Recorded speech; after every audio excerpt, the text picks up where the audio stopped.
Practically business plan कैसे बनाते हैं, प्रैक्टिकली उसको एग्जीक्यूट कैसे करते हैं, कैसे सोचते हैं, last but not the least risk को कैसे कम से कम किया जाता है। अगर इस एज में आप लोगों का दिमाग चलने लग जाए और बहुत सारे लोग कुछ कमाल का करने लग जाएं अलग अलग फील्ड्स में, तो क्या यही सॉल्यूशन नहीं है परमानेंट हमारी कंट्री? यानी माइंडसेट सिर्फ और सिर्फ जॉब जॉब जॉब जॉब से हट करके थोड़ा सा बिजनेस माइंडसेट भी आए। मैं ये नहीं कह रहा सबका, बट एटलीस्ट आधे लोग तो ऐसा सोचे ना। अगर सभी सिर्फ नौकरी के बारे में सोचेंगे तो नौकरियां जनरेट कौन करेगा? हम बात तो करते हैं अनएम्प्लॉयमेंट की, इसकी उसकी, बट कभी डीपली समझने की कोशिश नहीं करते कि उसका सोल्यूशन क्या है। बस बैठे बैठे एक्सपेक्ट करते रहते हैं कि नहीं सरकार को ये करना चाहिए, उसको वो करना चाहिए, उसको वो करना चाहिए। वो करते हैं क्या? वो कर देंगे मतलब रातों रात क्या? अगर मान लो करोड़ों लोग अनएम्प्लॉयड हैं तो रातों रात क्या करोड़ों वैकेंसीज निकल आएंगे? नहीं हो सकता, प्रैक्टिकली नॉट पॉसिबल। तो एक तो तरीका है पैसिव अप्रोच कि बैठे बैठे बस हम एक्सपेक्ट करते रहें कि हाँ ऐसा हो जाएगा वैसा हो जाएगा। दूसरा है एक्टिव अप्रोच कि मैं भी कुछ करूं और आप भी कुछ करो, मतलब मिल करके एक चेंज लेकर के आए।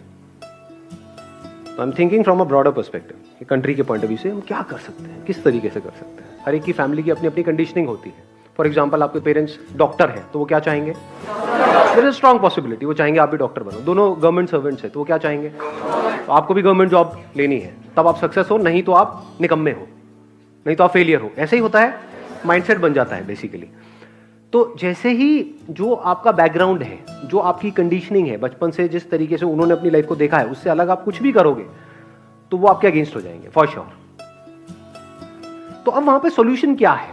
सॉल्यूशन ये नहीं है कि वो टॉन्ट मारना बंद कर दें या वो कुछ कहना बंद कर दें, वो उनका काम है, वो अपना काम कर रहे हैं। आपका काम क्या है कि अगर तो आपको एक्चुअल में नजर आ रहा है, आपकी विजन क्लियर है, अगर विजन क्लियर है, अगर विजन क्लियर नहीं है तो मत करो उस काम को। समझ गए? बिल्कुल ऐसा है कि मैं स्विमिंग कर लूंगा गहरे पानी में। तो कॉन्फिडेंस नॉट बेस्ड अपॉन कि भाई ऐसे ही हवा में कॉन्फिडेंस, मैं कर लूंगा with proper knowledge and experience, with practice, with proper understanding of what swimming is. उसके बेस पे अगर आप बोल रहे हो हाँ मैंने करा है, मैंने किया है, मैंने यहाँ पे किया है, स्विमिंग पूल में मैंने बड़ी प्रैक्टिस कर ली, डीप वाटर में, अब मैं उस नदी में तैर सकता हूँ, आप टेंशन मत लो। नहीं तो सामने वाले घबराएंगे। तो जो आपको तैरना नहीं आता है और आप सीधा कह रहे हो नहीं मैं तो ये पार करके रहूंगा इस नदी को, तो आपके घर वाले रोकेंगे या नहीं रोकेंगे? कुछ बोलेंगे नहीं? बोलना भी चाहिए, क्योंकि बहुत लोग फेल हो जाते हैं। 90% से ज्यादा लोग जो बिजनेस ट्राई करने का सोचते हैं या करते हैं फेल हो जाते हैं। वही तो मेरी विजन है कि किस तरह से इस परसेंटेज को कम किया जाए या उल्टा कर दिया जाए कि आपके अंदर एक विजन क्लियर हो जाए कि नहीं 90% है कि मैं तो कर जाऊंगा, तब कोई दिक्कत नहीं। अब अगर वो बोलते हैं तो वहां पर अगर आपकी विजन क्लियर है तो आप अंदर ही अंदर हंसोगे।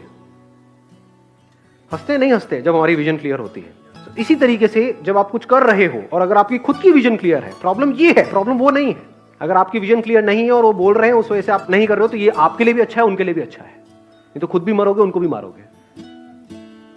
एक चीज छोटी सी ये समझ लेना कि ये जो बिजनेस वर्ड है ना, उसको अगर आप अच्छे से समझ गए हो, बिजनेस की जो दुनिया है, तो उसमें आप फेल नहीं हो सकते। मतलब बिजनेस का मतलब क्या है, अगर शॉर्ट में मैं एक लाइन के अंदर बताऊं तो वो क्या है कि किसी की जो नीड है उसको पूरा करना। अब प्रॉब्लम कब आती है? जब हम काम करते हैं अपनी नीड्स के अकॉर्डिंग। हमारी नीड क्या है कि हमको फटाफट से पैसा चाहिए। हमारी नीड क्या है कि प्राइस ज्यादा से ज्यादा रखो ताकि प्रॉफिट ज्यादा से ज्यादा हो। उसकी नीड क्या है कि प्राइस कम से कम हो। उसकी नीड क्या है आप फ्री में ही दे दो। है या नहीं है? अपने ऊपर रख करके देखो, ये सेल होती है उस दिन ऐसा क्या हो रहा होता है, एनुअल सेल नहीं होती है इनकी ई कॉमर्स वेबसाइट्स की, उस दिन लोग पागलों की तरह टूट करके पड़ते हैं। क्यों? क्योंकि उनको इससे मतलब थोड़ी है कि वो कंपनी लॉसेस में जा रही है, आपको 70% डिस्काउंट देंगे, आपका है कि लूट लो। नहीं, तो यहां पे एक बहुत बड़ा गैप है। तो जब तक ये गैप बीच में आकर के मिलेगा नहीं, तब तक आपका बिजनेस चलेगा नहीं। अगर फेल हो रहे हो और आप ये कह रहे हो कि मैं फेल हो रही हूं, तो गलत कह रहे हो।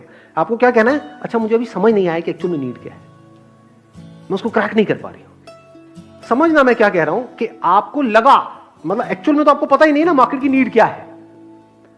आपने सारा सर्वे किया, सब कुछ किया और आपको लगा कि हाँ ये नीड है और इसके अकॉर्डिंग आपको लगा कि ये प्राइस होना चाहिए, ये मार्केटिंग स्ट्रेटेजी होनी चाहिए, लगा। लेकिन एक्चुअल में तो पता ही नहीं ना। बिजनेस में हमको लगता है ये करने से ये हो जाएगा, पर जब करते हैं तो पता लगता है नहीं, ये नहीं हुआ। नहीं हुआ का मतलब क्या है कि जो हमको लगता है और जो एक्चुअल में रियलिटी है उसमें बहुत बड़ा गैप है, उसको फिल करना है, उसके पास पहुंचना है। जैसे ही आप इसको क्रैक कर लोगे तो आप सक्सेसफुल हो जाओगे। अलग अलग प्रोडक्ट्स के लिए, अलग अलग सर्विसेज के लिए, अलग अलग टारगेट सेगमेंट्स के लिए अलग अलग तरीके से चीजों को करना होता है। जैसे कोई इंडस्ट्री होगी, कोई काम होगा आपका जहां पे प्राइस ड्रिवन है वो पूरी की पूरी जो मार्केट है, क्वालिटी आप इतना दे दो कि काम चल जाए। कोई ऐसी होगी जहां पे क्वालिटी तो उनको चाहिए ही, बट अगर प्राइस कम है तो वो लोग नहीं लेंगे, उनके स्टेटस के अकॉर्डिंग सूट नहीं करेगा। सेम प्रोडक्ट सेम मैन्युफैक्चरर से निकला है, एक जगह पे वो बिक रहा है मान लो 5,000 का, दूसरी जगह पे बिक रहा है 1,000 का, वहां भी लोग खरीद रहे हैं, वहां भी खरीद रहे हैं। फर्क क्या है? अगर उस 5,000 वाले को बोला जाए कि ये 1,000 रुपए की शर्ट है तो वो नहीं लेगा। नीड्स अलग अलग है, उसको क्रैक कर लेना है। उसको क्रैक कर लिया तो काम हो गया, बस सिंपल है। बिजनेस क्या है? फिलिप कोटलर को आप पढ़ते हो, 4 P's of marketing, product, place, price, promotion. अब फिलिप कोटलर को पढ़ करके, ये मार्केटिंग सीख करके आप खुद को नहीं जानने वाले हो। हाँ, लेकिन पैसा कमा सकते हो, बिजनेस में बहुत आगे जा सकते हो। एक और ट्रैप समझो बिजनेस में, बहुत बड़ा ट्रैप है। हम एकदम से ही कुछ बड़ा करना चाहते हैं। 1 लाख की मशीन की जरूरत नहीं है, क्योंकि शुरू में आपके पास में एकदम से बहुत सारे लोग नहीं आएंगे, वो आने में ही कुछ महीने लगेंगे, हो सकता है 1 साल भी लग जाए। तो शुरू में काम कम आएगा, तो जब कम आएगा तो उसके लिए 10-10 हजार की 2 मशीन भी होगी तब भी चल जाएगी। कि छोटी सी जगह ली, वहां से शुरू किया, जैसे जैसे काम बढ़ा मशीन बढ़ाते चले गए। 1 लाख की एक मशीन लेने की क्या जरूरत है? 10-10 हजार की 4 मशीनें लगा दी, बाद में एक बंदे को अपने साथ में और जोड़ लिया, एक आध किसी दोस्त को, ठीक है ना, और उसको भी पैसे देने की जरूरत नहीं है, नॉट ऑन सैलरी बेसिस। उसको बोला कि भाई मेरा ये काम चल रहा है, बढ़ रहा है, आ जा, साथ मिलके करते हैं, इतना परसेंट तेरा, इतना परसेंट मेरा। तो जब कमाई होगी तो उसमें से उसको देना है। तू भी तो खाली बैठा है, क्या कर रहा है, आजा मेरे साथ ही आजा।